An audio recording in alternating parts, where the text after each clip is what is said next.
চা ছাঁকনি কিনে আনলে মানে 2 দিন পরে দেখা যায় কি কালো হয়ে যায়। তো আমি একদম 1 মিনিটে ঝটপট করে পরিষ্কার করে নিয়েছি। একটা হচ্ছে এখানে পরিষ্কার ছাঁকনি, আরেকটা হচ্ছে মানে ময়লা কালো হয়ে গেছে, কিন্তু ছাঁকনিটা কিন্তু খুবই ভালো আছে, একটুও ভাঙে নাই।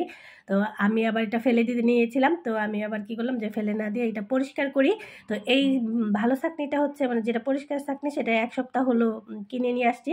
তো সকালবেলা দেখা যায় রুটি বানানোর পর তো আমি যখন চা বানাতে গেলাম, তো এটাকে ফেলে দিব নাকি না পরিষ্কার করব, তো আমি ভাবলাম যে পরিষ্কার করি। পরিষ্কার করা তো খুবই সহজ, মানে খুব ঝটপটে পরিষ্কার হয়ে যায়। দেখা যায় যে কি 2 দিন পরে কিন্তু কালো হয়ে যায়। আর এখন তো সব কিছুই দাম বেশি। তা আগে তো ছিল কত 30 টাকা করে, এখন কিনতে গেলে যে দেখা যায় 60 টাকা দাম চায়।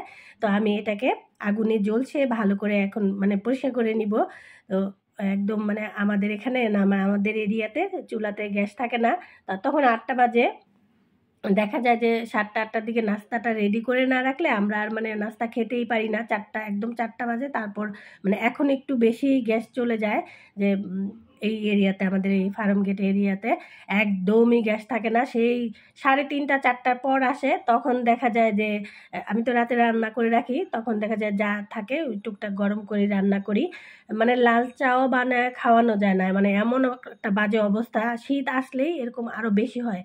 তো সামনে যে কি হবে জানি না। তো আমি এই ছাঁকনিটাকে আগুনে একটু ভালো করে পুড়িয়ে নিচ্ছি, মানে জ্বলছে নিব, যে এরকমভাবে ঝলসাতে হবে যেন যে লাল একটা লাভার মতো হয় না, ওইরকম হবে। আর এটা হচ্ছে মানে খুবই সাবধানে আপনি আগুনে পুড়াবেন, খুবই সাবধানে হাত দিয়ে ধরবেন। যদি হাতের আঙ্গুল মানে আপনার এই ছাঁকনিতে, গরম ছাঁকনিতে লেগে যায় না, তাহলে একদম ঠসা পড়ে যাবে, হাতটাও কিন্তু পুড়ে যাবে। তো এজন্য একটু সাবধানে ধরতে হবে। চাইলে আপনি একটা কাপড় দিয়েও ধরে নিতে পারেন।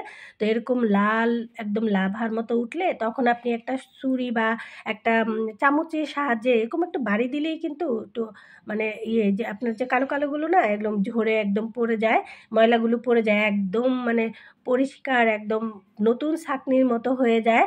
আর আমরা তো কালো হয়ে গেলে ফেলে দেই, তো না ফেলে এভাবে কিন্তু ঝটপট একদম দেখেন আমার 2 মিনিটও লাগে নাই, কি সুন্দর একদম ঝটপট করে পরিষ্কার করে নিয়েছি।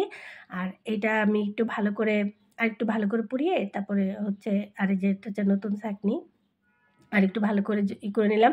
আর এই সাইডগুলো হচ্ছে একটু যখন ঠান্ডা হবে, একটু কুসুম গরম থাকবে না ছাঁকনিটা, তখন হচ্ছে আপনি মাজনি দিয়ে ভিমবার দিয়ে আমি একটু ভালো করে মেজে নিয়েছি।